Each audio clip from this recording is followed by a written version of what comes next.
Oke, kembali lagi di channel saya ya. Kali ini ada video terbaru dari Babe Haikal. Wah, kali ini di luar dugaan sekali. Ini informasi yang baru saya tahu. Mungkin kalian pun baru tahu juga. Rupanya Anies Baswedan pernah ditawarkan jadi cawapres Pak Prabowo. Tapi dengan kesombongannya dia menolak ya. Luar biasa sekali. Bukannya dia mikir 5 tahun jadi wakil, nanti bisa jadi ke presiden. Alhasil sekarang malah kalah ya. Itulah kesombongannya, bahkan mengkhianati Pak Prabowo menjadi imbang ya. Ayo kita lihat ya informasinya dari Babe Haikal. Let's go. Beberapa bulan bahkan sebelum penetapan Pak Paslon ya 02 waktu itu, Babe pernah mengeluarkan sebuah pandangan bahwa ya Pak Prabowo ini sangat tulus ya dan seterusnya. Tapi ditekankan bahwa ya beliau bahkan pernah menggadaikan tanahnya. Ini menarik nih untuk mendukung Anies yang menjadi kompetitornya gitu ya. Ya. Apa latar belakang Babe mengeluarkan pendapat itu sebelum? Gini ya, Pak Prabowo itu orang yang sering tidak mau diekspos terlalu besar. Beliau itu orang yang sangat tulus, sangat ikhlas, dan kebaikannya itu teman-teman di kru coba deh iseng-iseng main di Hambalang. Tanyakan anak-anak SD, SMP, SMA di sana. Beasiswanya dari mana? Keren ya. Antar jemputnya siapa? Tanyakan.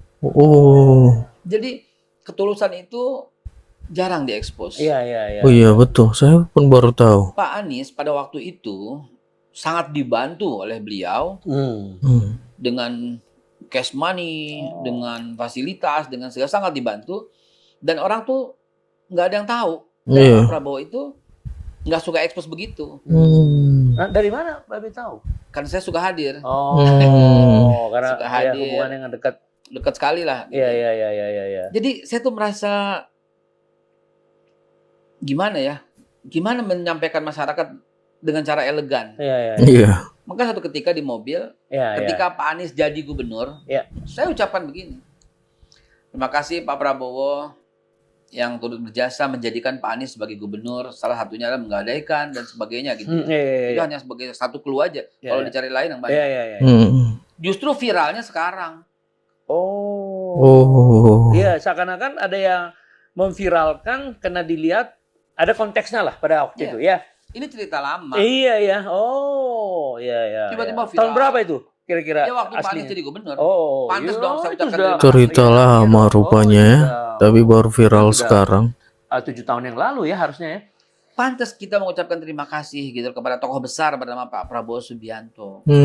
Sekaligus dalam satu kesempatan saya juga datang ke tempat Pak Anies dulu ya, ketika Pak Prabowo mau menawarkan Pak Anies sebagai wakil presiden.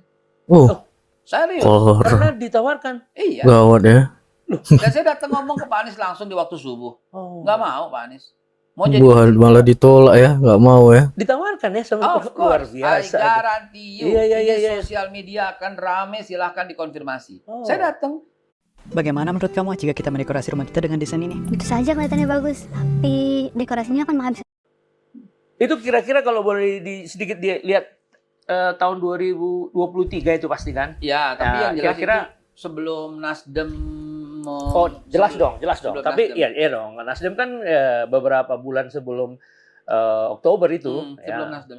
Ya, berarti Junian lah ya. Tahun lalu ya, 2023. Karena lalu intensitas datang ke tempat Pak Prabowo itu kan sering. Memberi masukan, ngobrol. Pak Prabowo tuh terbuka. Jadi kalau dia ada ide apa diundang, kita ngobrol gitu.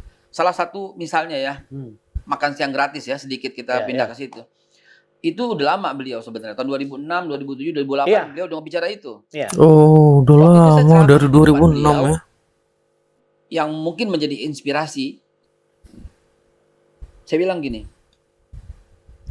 Ibnu Arabi itu konsep negarawan yang hebat. 2 kata dia, buat negara hebat itu yang bagus. 1, jangan sampai ada rakyat yang lapar. Ya. 2, jangan sampai ada rakyat yang takut. Dalam Islam disebut at'amahum min ju' wa amanahum min khauf. Itu dia sampai berdiri, standing applause, merangkul saya dan memeluk saya. Belum pernah saya dengar konsep negara yang kayak gini, kata dia. Keren banget ini, Kal. Makasih Pak Nasrim. Ayo diskusi. Nah, dalam salah satu diskusi 2023 itu bilang begitu. Siapa ya wakil? Ketika beliau ditetapkan oleh Gerindra sebagai capres. Ya. Salah satu dalam list itu Anies. Dan beliau minta saya. Kamu dekat sama Anies? Dekat Pak. Coba tanyain dia, mau nggak jadi wakil saya? Ini nggak ada yang tahu ini. Wah. Luar biasa ya. Pak Prabowo nyuruh kayak gitu ya. Malam itu, Pak Gub, izin menghadap nih Pak Gub. Walaupun deket saya tetap manggil menghormatinya. Iya. Datang deh besok pagi. Subuhan di sini. Jam 5 saya datang. Ada satu orang penasehat spiritualnya beliau lah. Seorang Habib. Yang dekat dengan beliau. Saya sampaikan. Nggak mau jadinya presiden. Mau jadi presiden. Maunya presiden ya. Ini kata beliau, ini opportunity buat saya. Terus saya bilang, pakai bahasa Inggris waktu itu. Brother, saya bilang, if you are gold do not need opportunity. Yes. Gold is always gold. Lintas zaman, lintas waktu, emas tuh ya emas, nggak perlu peluang. Gitu. Entahlah dia jawab apa saya lupa. Intinya dia nggak bersedia. Sampaikan lagi nggak apa-apa. Nggak mau Pak. Apa respon dari Pak? Ya responnya ya kenapa? Kenapa? Kan beliau jadi wakil 5 tahun, kemudian bisa jadi presiden. Dia bisa luar biasa. Bisa 15 tahun pegang negara ini. Kalau dia benar Pak Prabowo nggak itu ya? Ke negarawan nggak egois ya? Seterusnya gitu. 5 tahun. Beliau bilang Mas. Pak Anies bisa jadi presiden katanya. Iya. Waktu makan pagi sama Bapak kalau nggak salah. Bapak di situ, saya tanya Mas Afri waktu itu. Nah, perasaan Babe sendiri sebagai orang yang menyaksikan beliau itu dibantu dalam proses dia menjadi gubernur. Konon katanya semua Gerindra dengan biaya sendiri dari seluruh Indonesia tuh. Nah, itu disaksikan oleh putrinya Pak Hasim di sini. Nah, pertanyaan saya, apa rasa Babe sebagai, ya katakanlah sebagai orang yang di tengah lah, mendengar jawaban itu? Sedih ya. Sedih Babe ya. Kan di Jalan Medan Merdeka. Kantor Bapak kan di Jalan Medan Merdeka juga. Tinggal berapa blok begitu doang. Kenapa mesti ribet? Datang aja langsung nggak bakal ditolak. Pak, apa kabar? Atau minum kopi bareng, makan siang bareng, atau kabarnya katanya ditolak. Dekat kali kantornya berarti ya. Kabarnya nggak pernah ada komunikasi. Yang satu bilang udah mencoba. Benar-benar kalau saya lihat sih ada lack of communication di situ. Ada komunikasi yang parah di situ. Komunikasi yang parah. Saya begini karena Bapak, begitu bisa. Bukan 11 dari 100. 11 dari 100. Di situ patah hati semua orang yang mengerti jalanan ini. Yang dekat-dekat seperti ya. Iya, betul. Why did you say that? Sampai saya WA gitu loh. We still love you. Why did you say like that? 11 dari 100. Gila. Menteri Pertahanan di luar negeri itu melambung namanya begitu. Universitas Pertahanan kayak apa sekarang? Air-air yang ditemukan kayak apa sekarang? Semua kayak apa? Prestasi gemilang. Kementerian terbaik cuma dapat poin dari 10 cuma 1. Gila saya bilang. Nah, ketika Babe mendapatkan sikap seperti itu dan kecewa sebagai teman, sebagai orang yang di tengah. Lalu Babe melaporkan ke beliau yang menawarkan ini Pak Prabowo. Gimana respon dari sana? Ya responnya cuma kaget aja. Kaget ya. Kenapa dia begitu sama saya ya? Kaget Pak Prabowo. Pada waktu itu ya, sebelum terjadi kekecewaan dahsyat dalam debat 1, 2, 3 kan kalau saya jadi, mungkin dia juga salah satu yang akan dirangkul oleh Bapak gitu. Karena Bapak sifatnya kan merangkul. Dalam pidato beliau juga, saya akan jadi presiden untuk yang mencintai saya dan yang membenci saya. Akan saya rangkul semua. So, dia bilang seperti itu. Jadi kenapa mesti menyerang? Sayangnya menyerangnya. Apa itu? Ya kan di debat 3 bilang apa coba? Kan ada teksnya.